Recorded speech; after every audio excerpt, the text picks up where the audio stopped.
Saudara, dari bisnis kerajinan rajut, seorang warga Villa Nusa Permata II, Handil Jaya, Kecamatan Jelutung, Kota Jambi. Bisnis kerajinan rajut ini berawal dari kesukaannya merajut dan juga membantu orang tua dalam menjualkan hasil rajutannya. Usaha ini juga mulai dia tekuni saat masa COVID-19 melanda Kota Jambi.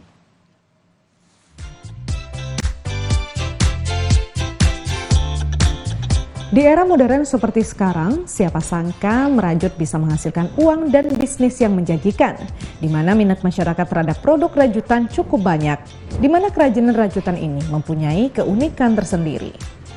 Merajut adalah suatu kegiatan kerajinan dengan mengaitkan benang dengan jarum yang dibentuk sesuai dengan keinginan pelanggan.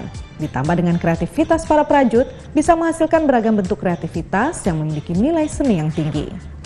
Salah satunya Indah, perajin rajutan warga Villa Nusa Permata II Handil Jaya, Kecamatan Jelutung, Kota Jambi. Usaha rajutan Indah dibuat menggunakan tangan sendiri tanpa menggunakan mesin khusus. Awal pembuatan rajutan ini berawal dari kesukaannya merajut dan membantu orang tua dalam menjualkan hasil rajutannya. Usaha ini ia mulai tekuni saat masa COVID-19 melanda Kota Jambi. Banyak permintaan masyarakat, terutama kaum perempuan yang menggunakan masker untuk memesan strip dari benang rajut. Banyaknya pesanan, muncullah bagaimana kerajinan ini dijadikan sebagai usaha. Namun pada tahun 2021, usaha rajutan ini kembali sepi, lantaran aktivitas kembali normal seperti biasa. Menurutnya minat rajutan tersebut, Indah mencoba berkreasi membuat bentuk rajutan lain. Indah membuat dompet kecil untuk simpan handphone dan membuat dompet untuk dipakai sendiri.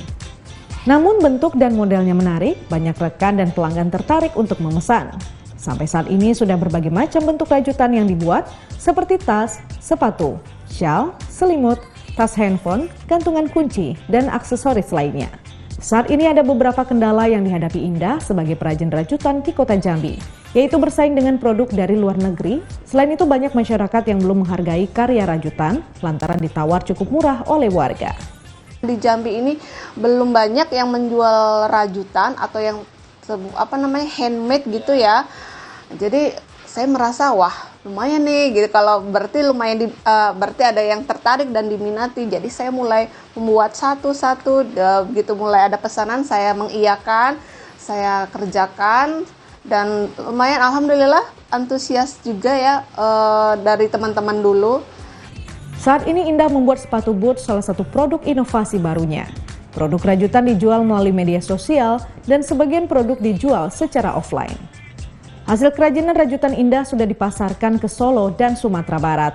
Untuk harga rajutan dijual dari harga Rp15.000 sampai Rp550.000.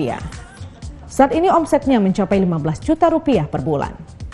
Jumadi, Aan Prianto, Kompas TV Jambi. Saudara, usai jeda kami akan kembali dengan sejumlah informasi menarik bersama rekan kami Asri Gunawan sesaat lagi.